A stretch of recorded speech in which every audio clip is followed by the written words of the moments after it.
अस्सलाम वालेकुम व्यूअर्स, आप सबको एक दफ़ा फिर मेरे यूट्यूब चैनल में खुशामदीद। व्यूअर्स, आज हम एक्सरसाइज 4.2 स्टार्ट करेंगे क्लास 8 का, जिसमें हमारे पास वर्ड प्रॉब्लम है और हम स्टार्ट लेते हैं नंबर 1 से। तो हमारे पास क्वेश्चन नंबर 1 है कि there are 1,02,400 chairs in a hall arranged in such a way that the chairs in each row are equal to the total number of rows. Find the number of rows. कहा है कि एक hall है जिसमें 1,02,400 chair हैं, उनको इस तरीके से रखा गया है हॉल में कि हर एक रो में जो चेयर्स हैं वो टोटल नंबर ऑफ़ रोज़ के बराबर हैं। तो कहा है कि आप नंबर ऑफ़ रोज़ फाइंड करें। मैं आपको एग्ज़ाम्पल के थ्रू समझाती हूँ। लेट्स सपोज़ इन्होंने कहा है कि अगर रो हमारे पास 2 हैं तो हर एक रो में हमारे पास चेयर्स भी उतनी होंगी। अगर रो टोटल, उन्होंने कहा टोटल नंबर ऑफ़ रोज़, अगर टोटल नंबर ऑफ़ रोज़ 2 हैं तो हर एक रो में, क्योंकि यहाँ पे कहा है the chair in each row, हर एक रो में, ठीक है, हर एक रो में जो चेयर हैं वो नंबर ऑफ़ रोज़ के बराबर होंगे। तो जो टोटल नंबर ऑफ़ रोज़ इन्होंने कहा है वो हर एक रो में जो चेयर होगी उसके क्या होंगे, इक्वल होंगे। लेट्स सपोज़ अगर मैं यहाँ पर ले लेती हूँ 3 रो, टोटल रोज़ जो है वो मेरे पास 3 है, तो हर एक रो में आपने चेयर्स भी 3 रखनी है। इसी तरह अगर total number of rows let's suppose 4 हैं तो हर एक रो में आपने चेयर्स भी 4 रखनी है। अब देखिए एक और मैं एग्ज़ाम्पल आपको बता देती हूँ इस तरीके से कि लेट्स सपोज़ हमारे पास हैं 16 चेयर्स, ठीक है। इनको हॉल में इस तरीके से अरेंज करें कि हर एक रो में जो है वो चेयर जो हैं वो टोटल नंबर ऑफ़ रोज़ के बराबर आ जाएं। तो अगर मैं रोज़ यहाँ पर ले लूँ 4, ठीक है, तो मैं हर एक रो में क्या करूँगी, हर एक रो में मैं चेयर्स भी 4 लूँगी।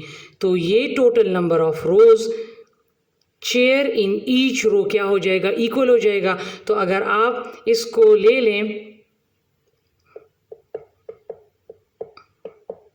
हर एक रो में 4 हो गए, तो आप देख लें टोटल नंबर ऑफ़ रोज़ जो हैं वो 4 हैं और हर एक रो में भी 4 हैं, तो उसको 4 से मल्टीप्लाई कर लें तो आपके पास आ जाएगा 16।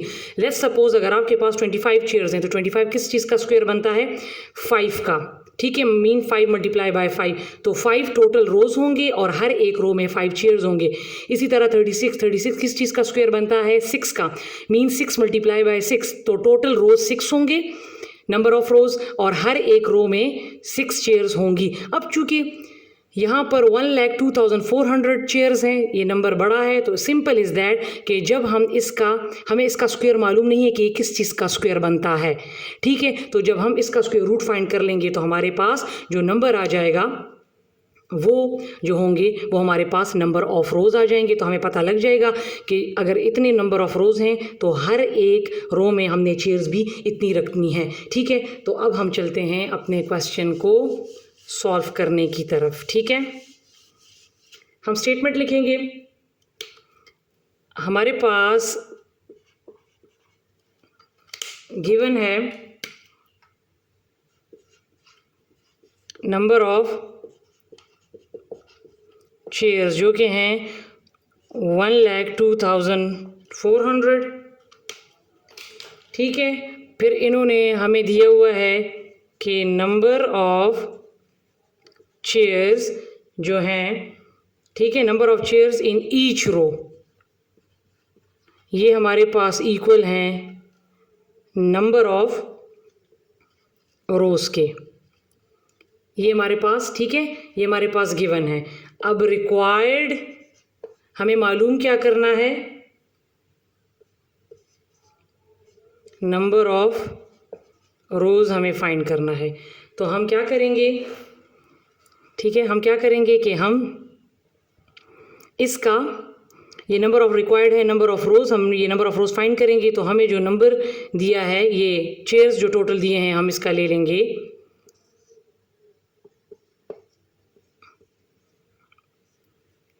स्क्वायर रूट, तो इसका पेयर ले लें, तो 3 टाइम 9, 10 में से 9 माइनस करें तो 1, पहले इस पेयर को उतारेंगे, 3 के साथ 3 ऐड कर लें तो 6। अब 6 के साथ हम अगर 2 लगा लें, यहाँ पे भी 2 लगा लें तो ये पूरा पूरा चला जाएगा। अब आप देखिए वो ये पिछले वाले क्वेश्चन की तरह है नहीं कि यहाँ पर अंदर कोई नंबर छोटा रह गया है और बाहर वाला बड़ा है और हम इसके साथ कोई और पेयर लगा लें, बल्कि यहाँ पर हुआ कुछ यूँ कि यहाँ पर पूरा पूरा जो है डिवीज़न हो गई है और हमारे पास अभी एक पेयर बच चुका है। ये जो 2 ज़ीरोज़ हैं डिजिट्स, ये एक पेयर बच चुका है। तो जब हमारे पास क्वेश्चन आखिर में पूरा सॉल्व हो जाए और जो पेयर आपके पास बच जाएगा उस पेयर के लिए आपने ज़ीरो क्या करना है, ये एक पेयर है तो मीन यहाँ पर एक ज़ीरो लगा लिया। तो इसका मतलब है कि हमारे पास जो नंबर ऑफ़ रोज़ हैं वो आ चुके हैं कितने, 320। तो अब जो आप रोज़ यहाँ पर लेंगे, ठीक है, वो भी 320 होंगे और हर एक रो में जो चेयर लेंगे वो भी 320 होंगे। तो अगर 320 को आप मल्टीप्लाई कर लें so the answer will be 1,02,400। तो ये था हमारे पास क्वेश्चन नंबर 1। जी तो व्यूअर्स, अब मेरे पास इसमें नेक्स्ट क्वेश्चन है कि the area of rectangular field is equal to the area of another square shaped field. Find the length of square shaped field if the length and width of rectangular field are 675 meter and 147 meter respectively. अब question जो हमें दिया है इसको मैं example के through आपको समझाती हूँ, ठीक है। इन्होंने कहा कि the area of rectangular field, हमारे पास एक है रेक्टेंगुलर फील्ड, ठीक है, और दूसरा है उन्होंने कहा कि the area of rectangular field is equal to the area of another square shape field. एक है हमारे पास स्क्वायर, ठीक है। तो इन्होंने कहा है कि इन दोनों का जो एरिया है, एरिया ये सेम है। ये इन्होंने हमें मतलब क्वेश्चन में दे दिया है, ठीक है। फॉर एग्जांपल अगर यहाँ पर मैं लगा लेती हूँ 16 तो यहाँ पर भी 16 होगा, यहाँ तक होगी स्टेटमेंट। फिर इन्होंने कहा है कि find the length of square shaped field. ये जो स्क्वायर शेप्ड है इसका हमने ये लेंथ फाइंड करना है।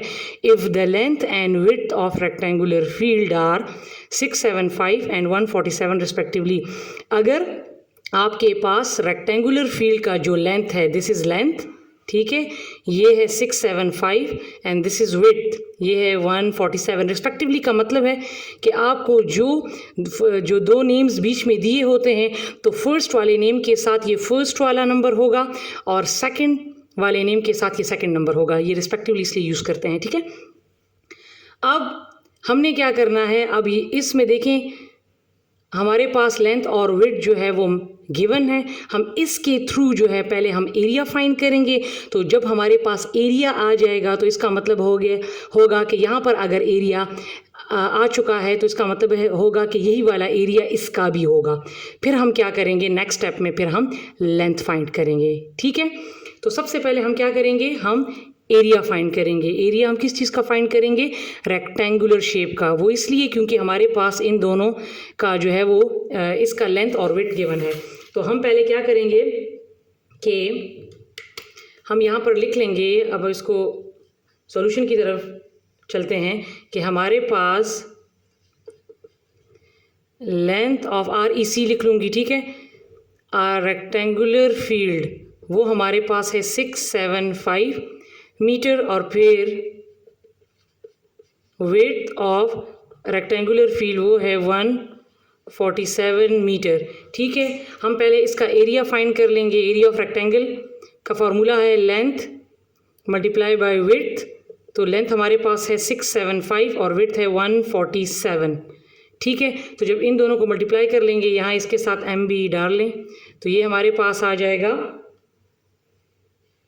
99,225 मीटर स्क्वायर। तो इसका मतलब है कि अगर हमारे पास एरिया 99,225 आ गया है तो ये भी 99,225 है, क्योंकि ऊपर स्टेटमेंट में मेंशन है। तो अगर अब मैं इसमें यहाँ पे लिख लेती हूँ 99,225, तो इसका मतलब है कि ये और ये दोनों जो हैं एरिया इन दोनों का जो है वो इक्वल है, ठीक है, क्योंकि ऊपर क्वेश्चन में मेंशन है। तो हम यहाँ पर अब लिख लेते हैं, ठीक है,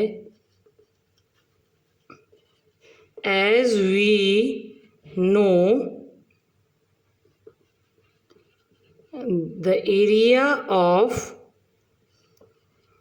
rectangular field is equal to the area of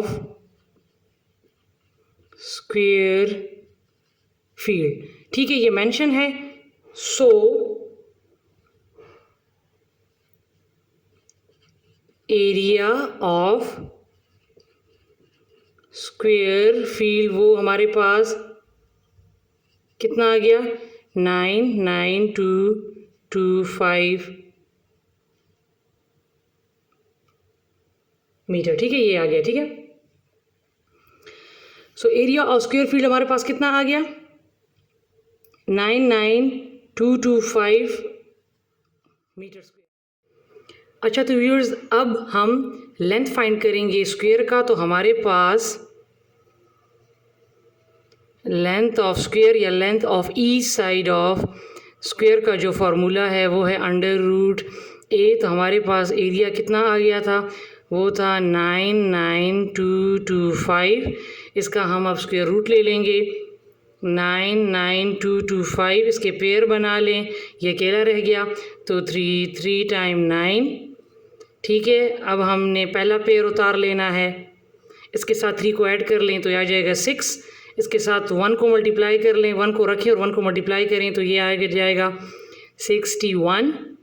ठीक है, ये मल्टीप्लिकेशन मैं इसलिए डायरेक्ट कर रही हूँ क्योंकि स्क्वायर रूट हम किसी नंबर का स्क्वायर रूट किस तरह फाइंड करते हैं वो मैं बहुत डिटेल में इसकी मल्टीप्लिकेशन आपको करवा चुकी हूँ, इसलिए मैं यहाँ पे डायरेक्ट कर रही हूँ. ठीक है, तो ये हमारे पास आ जाएगा 31. अब हमारे पास एक और पेयर बच गया, वो है 3125 रह गया जब मैंने 25 को नीचे उतारा.